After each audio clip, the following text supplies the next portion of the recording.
Hello students, welcome to the MOOC course on Buddhist philosophy, and today we are going to discuss the module the concept of Nirvāṇa and the path leading to Nirvāṇa according to Pali Buddhism. The objective of this module is twofold. First is to understand the nature of Nirvāṇa as described in Pali literature, and secondly we are going to discuss the paths which leads to Nirvāṇa according to Theravada Buddhist philosophy. The historical Buddha taught only suffering and its cessation. He started his teaching by defining the state of suffering and making us aware how our minds are flaming with immoral roots and lives are burning with old age, sickness and death. However, he discovered a gradual path through which one can introspect oneself and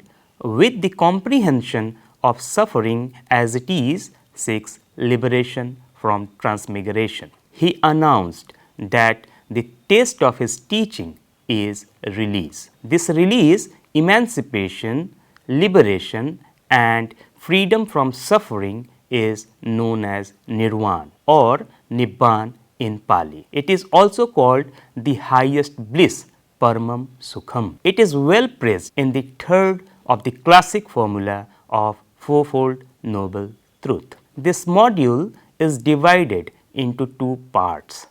The first part we will discuss the nature of Nirvāṇa according to Pali Buddhism. In the second part we will deal with the nature of path leading to Nirvāṇa. The attainment of Nirvāṇa is the ultimate goal of Buddha's fourfold Sangha. It is both a concept and an experience. The Buddhist teaching of Nirvāṇa is one of the most discussed and widely interpreted concepts among monastics and academicians. However, we do not have a concrete definition as such. It is the supramundane, that is lokuttara experience, that is very difficult to express through language and words. It is a lokuttara in a sense that it crosses over, that is uttarati, to the world. Nevertheless, we will see how the concept has been understood in the Pali canon and commentaries. The Buddha himself never encouraged his followers to get into the metaphysical discussions. He said it is better to practice instead of irrelevant discussions that obstruct the path leading to liberation. It is worth mentioning here that the Pali canon presents 10 undetermined, technically called avyakat, metaphysical questions to which the Buddha remained silent, as they were nothing but the thickets of theoretical view. They are: is the world eternal or non-eternal? Is the world finite or infinite? Is the self same as the body or different from the body? Does the Tathagata exist after the death or does not, or both or neither? So, in this regard, the parable of the poisoned arrow, which has been taken from the 63rd Sutta's discourses of Majjhima Nikaya, deserve attention here. It is just as if a man were wounded with an arrow thickly smeared with poison. His friends and companions, kinsmen and relatives would provide him with a surgeon, and the man would say, I won't have this arrow removed until I know the social status of the man who wounded me, until I know the given name and clan of the bodily features of the man and the reason from where he comes, until I know the particulars of the vow, bowstring, the shaft and the feathers of the shaft with which I was wounded. The man would die and those things would still remain unknown to him. Let us talk Now about the definition and the meaning of Nirvana. The literal meaning of the term Nirvana is blowing out or to be extinguished, as it is derived from the verb nibbati. Here it signifies the extinction from threefold unwholesome roots, and that is attachment, rag, hatred, dosh, and delusion, that is moha. Again, the term Nibbana is understood by its two component parts, Ni and Vāṇa. The term Vāṇa can be derived from the two verbal roots. The first is Vu, that is to weave, and the second is the Va root, that is to blow. It is called Nibbana as it is a departure, Ni, from the cord like craving, that is Vāṇa. Acharya Buddha Ghosh in his magnum opus the Vishuddhimagga in the chapter number 21 states that a true meditator longs for Nibbana by calming the 11 types of fire which cause rebirth, and they are greed, rag, hatred, dosh, delusion, moh, birth, jati, aging, jara, death, maran, sorrow, shok, lamentation, paridev, pain, dukha, grief, domanus, and despair, that is upayas. However, the text Abhidhammavatar clearly states that Nibbana is not mere extinction from these fires, but it is only the means to attain Nibbana and is not the end in itself. Again,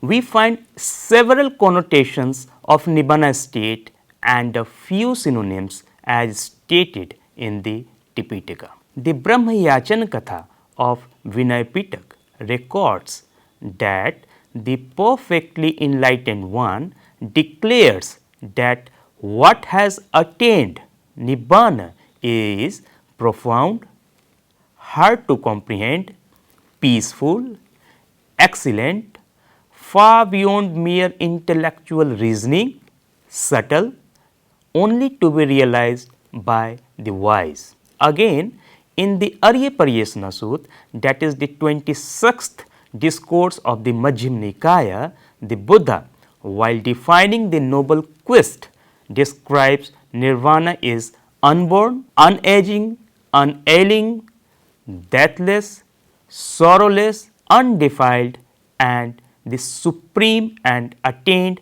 by the best exertion.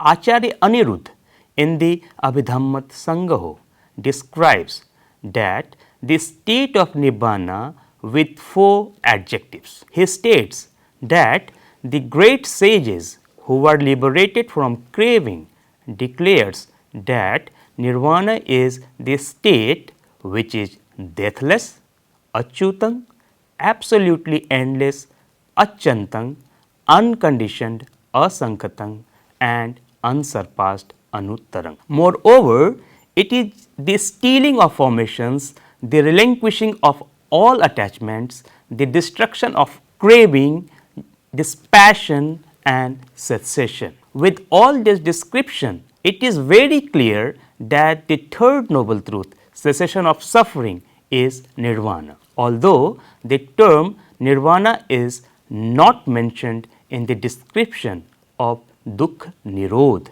in the Nikayas. The Nirodha Sach Nirdesa Varnana of the commentary of Vibhanga states Nirvana, which has one meaning only, that is the reminderless fading away and cessation of craving, giving it up, relinquishing it, letting it go, not relying on it. Again, the non-canonical literature, the Milinda Painho, also discusses about the state, the realization and the place of Nibbana. It states that Nibbana is entirely blissful and there is no unsatisfactoriness mixed in it. The attribute of Nirvāṇa is understood by the similes of lotus, water, medicine, great ocean, food, space, wish fulfilling gems, red sandalwood, butter, and mountain peaks. It is not polluted by the defilements like a lotus is not wetted with water, extinguishes the thirst of craving like the water chills the fever of defilements, nourishes like nectar as the medicine cures the being from poison. It is empty of defilements like the ocean is empty of corpse, and so on. It is free from three periods of time: past, present, and future, neither arisen nor non-arisen nor productible. The element of Nirvāṇa does exist and can be realized by the one who truly understands the formations as per the instruction of the Buddha with the faculty of wisdom. It is to be known by the freedom from distress, danger, and fear, by peace, by bliss, by happiness, by purity, and by coolness. Nibbana is like getting out of the fire, getting out of the pit, coming out of trouble, getting out of the mud. The world is like an iron ball, and like a stray person takes the right path. There is no spot where the Nibbana is situated. However, one can realize anywhere, whether in Greek, in China, in Benares, in Gandhar, in the highest heaven, mountain's top, and so on, with careful attention, technically called in Pali Yoniso Manasikaro, with a firm grounding in morality. Now, let us talk about the types of Nibbana, whether it is one-fold, two-fold, or three-fold. Nibbana is one-fold by the way of its intrinsic nature, that is Sabhavatu. It is said to be peaceful, Santi. As such, it is unique, Keval, exclusively supramundane and undifferentiated ultimate reality. It is supposed to be realized by oneself, Pachantang Veditabbo, since this state of Nibbana is attainable in this very life, and after the passing away of the Arhat, the Buddha spoke the twofold Nibbana called the Nibbana with element with residue remaining, that is called Sopadhisesa, and again the Nibbana element without the residue remaining, that is Anupadhises Nibbana. These two states are known as Kiles Parinibban and Khand Parinibban in the Pali commentaries.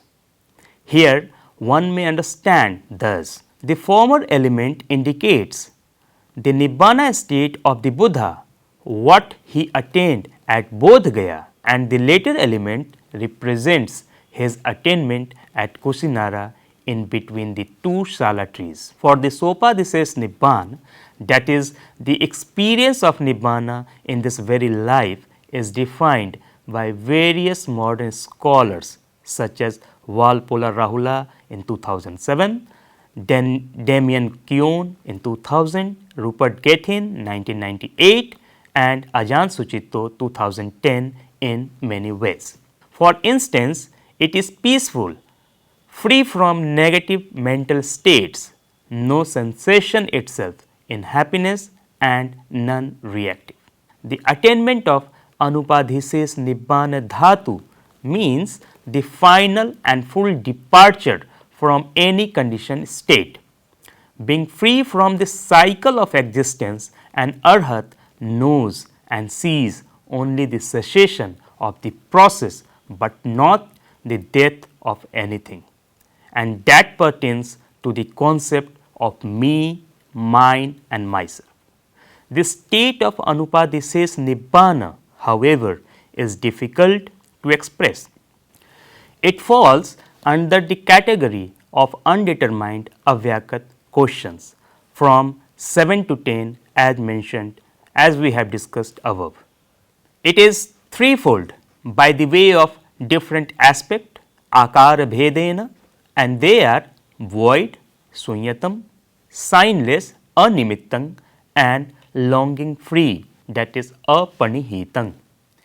It is void as it is devoid of all conditioned states such as greed, hatred, and delusion. Acharya Buddha Ghosh in the Visuddhimagga explains how ultimately all the truths are said to be void. He states that they are void in the sense of the absence of anyone who experiences, any doer, anyone who is extinguished, or any goer. I quote Buddhaghosa here. He says, "For there is suffering, but none who suffers. Doing exists, although there is no doer. Extinction is, but no extinguished person. Although there is a path, there is no goer." Nibbana is not void here.